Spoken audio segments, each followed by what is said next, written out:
जैसे मित्रों हम आप जानते हैं, जो हम अपने बच्चों को संस्कार देते हैं, जो शिक्षा देते हैं, या जैसे हमारा आचरण होता है, हमारे घर का आचरण होता है, हमारे घर के बच्चे वही सीखते हैं। और हम कुछ ऐसी बातें होती हैं जो बच्चों को बचपन से ही अगर सिखा देंगे तो उनके जीवन में कभी कोई समस्याएं ही नहीं आएंगी। वो हर एक समस्या, हर एक मुश्किल का समाधान कर लेंगे।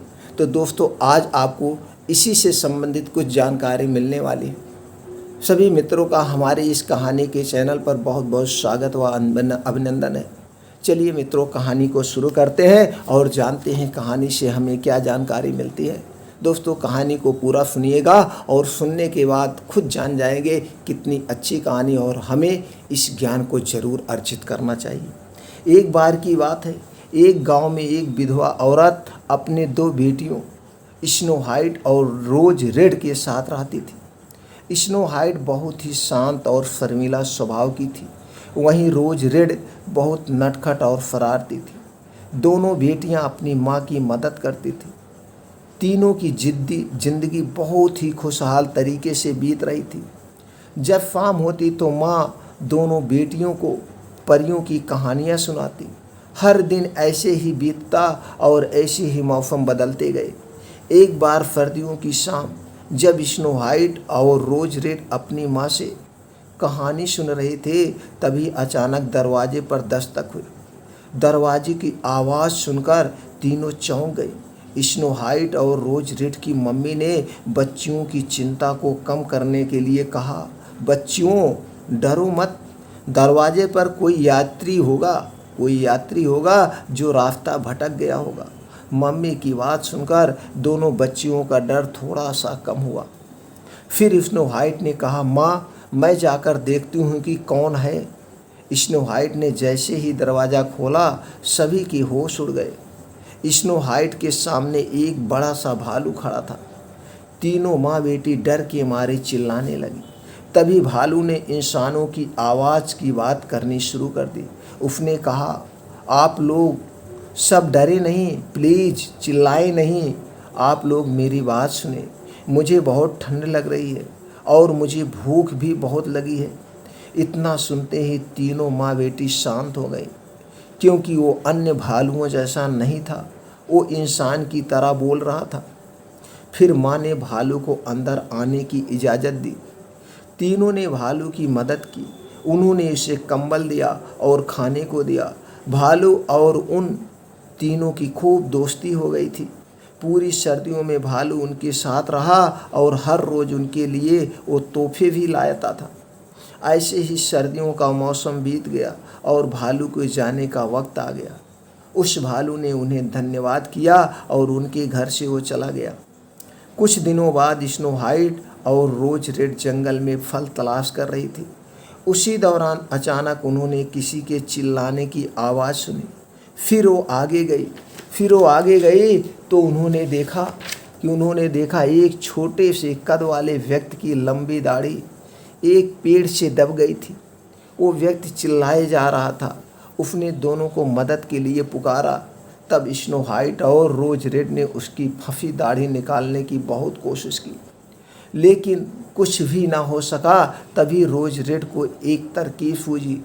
रोज रेड ने अपने पास से एक कैंची निकाली। वो आदमी की कैंची देख घबरा गया। उसने रोज रेड से कहा, रुक जाओ, तुम क्या कर रही हो, मेरी दाढ़ी मत काटो। लेकिन तब तक बहुत देर हो गई थी। रोज रेड ने उसकी दाढ़ी काट दी। यह देख उस आदमी को बहुत गुस्सा आ गया और उनकी मदद का शुक्रिया किए बिना बड़बड़ाता हुआ वहाँ से चला गया। दोनों बहनों को उसे देख बहुत मज़ा आया। अगले दिन स्नो वाइट और रोज रेड नदी के किनारे घूमने निकले। घूमते घूमते अचानक उन्होंने फिर उस छोटे व्यक्ति की आवाज़ सुनी। वो आगे गई तो उन्होंने देखा कि उस व्यक्ति की दाढ़ी इस बार एक मछली ने पकड़ रखी थी। वो व्यक्ति चिल्लाए जा रहा था।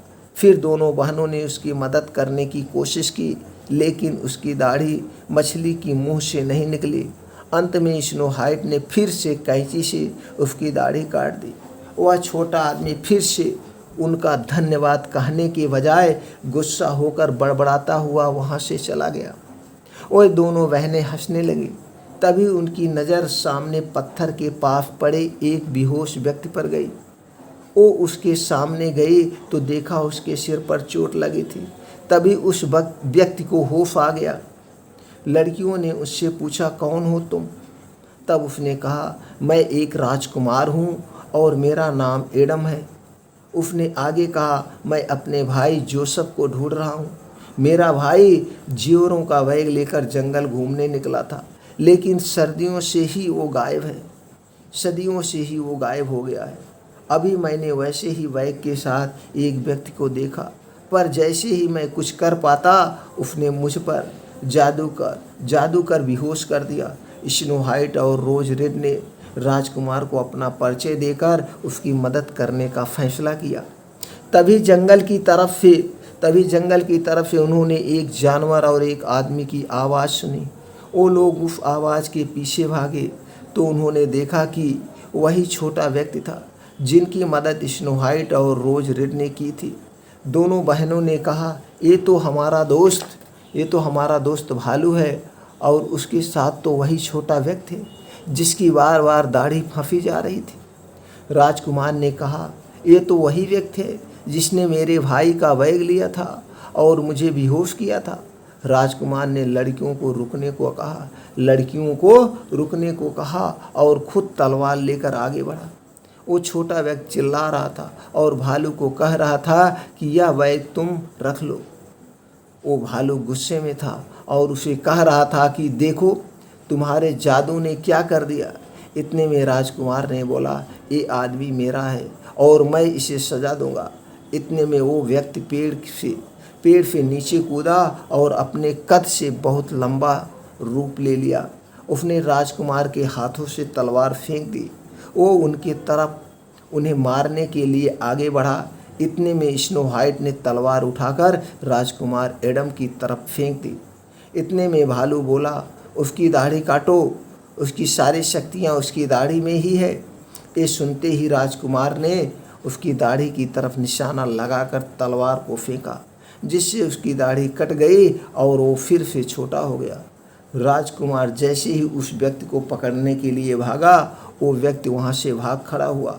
इसी बीच भालू भी इंसान रूप में आ गया। वो भालू कोई और नहीं, राजकुमार एडम का भाई राजकुमार जोसेफ था। एडम ने दौड़कर अपने भाई को गले लगा लिया। जोसेफ ने सारी बात अपने भाई को बताई कि कैसे उसे छोटे कद वाले व्यक्ति ने जादू कर उसके जेवर का बैग चुरा लिया था। उसके बाद उसने कहा कि स्नो वाइट और रोज रेड ने उसकी खूब सहायता की। राजकुमार एडम और जोसेफ को स्नो वाइट और रोज रेड से प्यार हो गया। फिर दोनों भाइयों की उनसे धूमधाम से शादी हुई और वो खुशी खुशी रहने लगे। इस कहानी से दो सीख मिलती है मित्रों। एक यह कि कभी लालच नहीं करना चाहिए और कभी किसी व्यक्ति को उसके रूप से नहीं बल्कि उसके स्वभाव से जानना चाहिए। दोस्तों, इस कहानी से आपको क्या ज्ञान प्राप्त हुआ, क्या शिक्षा मिली, हमें कमेंट सेक्शन में ज़रूर बताएं। और इसी तरह से ज्ञानवर्धक कहानी सुनने के लिए चैनल को सब्सक्राइब करें, बेल आइकॉन का बटन ऑन कर दें, जिससे हर एक वीडियो की नोटिफिकेशन आप तक पहुंचती रहे। फिर मिलते हैं अगले वीडियो में।